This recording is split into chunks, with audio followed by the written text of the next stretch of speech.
साथियों नमस्कार और उम्मीद है आप सभी अच्छे होंगे। अभी बहुत सारे छात्रों के मन में लगातार एक क्वेश्चन चल रहा है कि ग्रुप डी 2025 का जो फॉर्म है उसको भरे या नहीं भरे। बहुत सारे छात्र कंफ्यूजन में हैं कि वैकेंसी बहुत कम है और उसके उलट एक अलग मामला चल रहा है एजुकेशनल क्वालिफिकेशन को लेकर के। तो बहुत सारे छात्रों के मन में कहीं ना कहीं ये डर सता रहा है कि आखिर क्या करें। तो मेरे मित्र, अगर आपके भी मन में ये डर है तो थोड़ा सा समय बिताइएगा हमारे साथ इस वीडियो में। आपका डर पूरी तरीके से क्लियर हो जाएगा।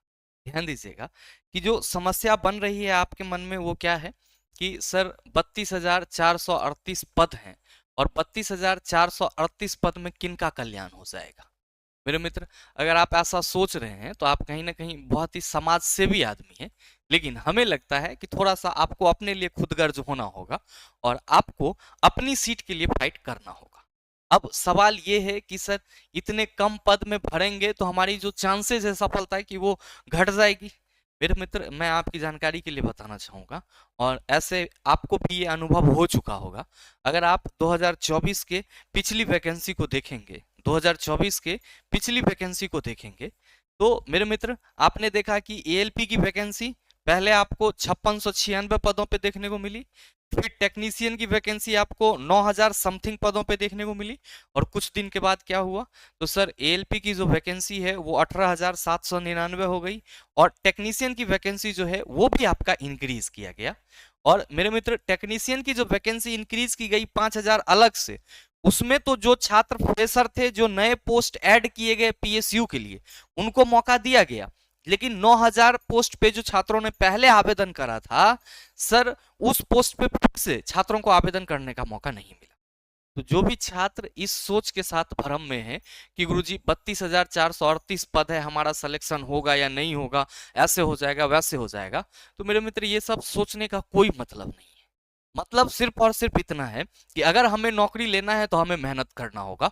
और जहां तक रही बात की पदों की संख्या, तो ऐसा तो नहीं है कि ये पद खाली जाएंगे, ये पद भरे जाएंगे।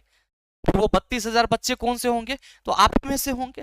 तो बेहतर ये है कि जिस तरह आपने पिछले वैकेंसी में देखा कि वैकेंसी इंक्रीज हुई, तो मेरे मित्र आप ये कयास लगा सकते हो। और कयास लगाना क्या, ऐसा होगा ही होगा, आप सभी देखेंगे भी कि आपका जो ग्रुप डी का 32,438 पद है ये भी आपको बढ़ता हुआ देखने को मिल जाएगा। तो अगर आप अभी से फॉर्म भरे हुए रहेंगे तो आगे कुछ परिवर्तन भी होता है तो आपके लिए एक सेफ मौका रहेगा। अदरवाइज अगर वैकेंसी इंक्रीज होती है तो सिर्फ और सिर्फ उन्हीं छात्रों को मौका मिलेगा जो छात्र 22 फरवरी तक फॉर्म डाल रहे हैं।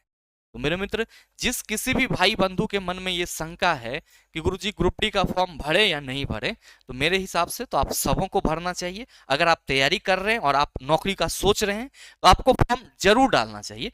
बाद बाकी ऑब्वियस सी बात है कि वैकेंसी बहुत कम है और ये वैकेंसी ये भी 100% सच है कि वैकेंसी आपकी बढ़ेगी। और वो वैकेंसी जब रेलवे को बढ़ाने का मन होगा वो बढ़ा देगा, क्योंकि आप सबों को मालूम है कि सरकार जो है वो चुनावी वादों से चलती है। और जैसे ही कुछ होगा, इधर उधर होगा, और ये फिर से रेलवे की वैकेंसी को इंक्रीज कर देंगे ग्रुप डी की, और कहेंगे, क्योंकि इनको बोलने में भी थोड़ा भी शर्म नहीं लगता है, ये फिर से कह देंगे आकर के कि हमारे पास अलग अलग जोनल रेलवे से रिक्वायरमेंट बढ़ गई थी, इस वजह से हम वैकेंसी को इंक्रीज कर रहे हैं। तो आप सोचिए कि उस स्थिति में आप क्या करेंगे। इसीलिए जो भी छात्र ग्रुप डी का फॉर्म भरे या ना भरे, हाँ या ना की स्थिति में है, तो मैं आप सबों से कहना चाहूंगा कि मेरे मित्र आप फॉर्म भरिए और आप अपने तैयारी में जुट जाइए। इससे ज्यादा आपको और कुछ सोचने की जरूरत नहीं है कि सर पद कम है तो हमारा सिलेक्शन होगा या नहीं होगा। अगर आप पढ़ाई करेंगे, ढंग से मेहनत करेंगे, तो आपका सिलेक्शन श्योर रहेगा। ये डाउट लगातार छात्रों के मन में आ रहा था कि गुरुजी अब क्या होगा, ऐसे करें। अभी तक बहुत सारे छात्र फॉर्म भरे भी नहीं थे। तो मेरे मित्र, आपका लास्ट डेट जो है वो 22 फरवरी को है। और अगर आप 22 फरवरी तक फॉर्म भरना चाहेंगे तो फिर आपको बहुत ज्यादा परेशानी का सामना करना पड़ेगा। इससे बेहतर है कि समय रहते हुए जो आपका फॉर्म है उसको फिलअप कर लें और आप अपने तैयारी में जुट जाए। बहरहाल उम्मीद करते हैं कि आप हमारी बातों को समझ पाए होंगे। मिलते हैं फिर अगले वीडियो सेशन में, तब तक के लिए best of luck. Thank you, have a nice day.